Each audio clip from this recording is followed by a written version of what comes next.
शरण में आगरा में 18 मार्च 1956 को कहते हैं कि मेरी आंखें उस एक नौजवान को ढूंढ रही हैं जो मेरे मरने के बाद इस तंबू का बंबू बन सके। मैं फर्स्ट अटेम्प्ट नीट क्वालिफाई हूँ, एमबीबीएस की सीट को छोड़कर चीवर लिया। मेरी आई हिस्ट्री की प्रोफेसर है, पापा जीएसटी इंस्पेक्टर, घर में 4 क्लास पर ऑफिसर है। जरूरत नहीं है बाहर निकल के घूमने की। कृतज्ञ है इसलिए 1000 किलोमीटर दूर से नागपुर में पड़े हैं क्योंकि नागपुर के लोगों को आकर धम्म दिया। आगरा में आए थे बाबा साहब अम्बेडकर 18 मार्च 1956 को। वहाँ एक बुद्ध विहार है, चक्की पाट बुद्ध विहार, जिसकी स्थापना बाबा साहब अम्बेडकर ने की। बाबा साहब अम्बेडकर वहाँ खड़े होकर रोए और ये कहते हैं कि मेरी आंखें उस एक नौजवान को ढूंढ रही हैं जो मेरे मरने के बाद इस तंबू का बंबू बन सके।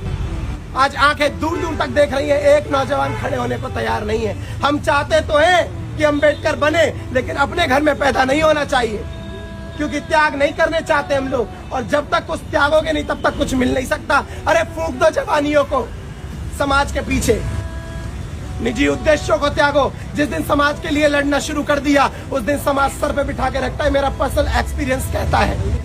तो मैं तुम लोगों से ज्यादा बड़ी बात नहीं कहना चाहता, मैं बस इतना कहना चाहता हूं कि बाबा साहब अम्बेडकर का पूरा जीवन समर्पित रहा है कि मेरा समाज अच्छा जीवन कैसे जिए, मेरा समाज स्वाभिमान में स्थापित कैसे हो। आज स्वाभिमानी बनकर जीते हो, कोई गाली दे तो सहन नहीं करते, कोई 2 रुपए दे तो सहन नहीं करते।